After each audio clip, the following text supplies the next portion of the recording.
You're on my YouTube channel, English with Sarah. Let's see what I'm going to teach you today. බලමු මම අද ඔයගොල්ලන්ට මොකද්ද උගන්වන්න කියලා.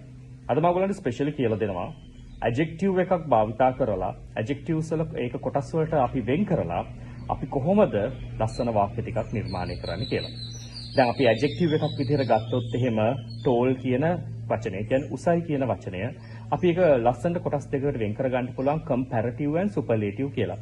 comparative කියලා භාවිතා කරන්නේ සංසන්දනාත්මක ස්වරූපය, ඒ කියන්නේ දෙදෙනෙක් අතර සහ අපි superlative කියලා භාවිතා කරන්නේ ඉහළම ස්වරූපය. ඊට වැඩි එකක් නැහැ. For example, උදාහරණයක් විදිහට ගත්තොත් එහෙම මම උසයි කියන්නේ සරල ස්වභාවයේ adjective එකෙන් I'm tall. I'm tall කියන්නේ මම උසයි.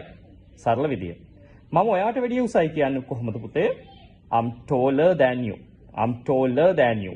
එතකොට tall කියන වචනෙට er භාවිතා කරලා than කියන වචනේ භාවිතා කළා than. එතකොට I'm taller than you කියන්නේ මම ඔයාට වඩා උසයි. එතකොට මම තමයි උසම පිරිමි ළමයා පන්තියේ ඉන්න.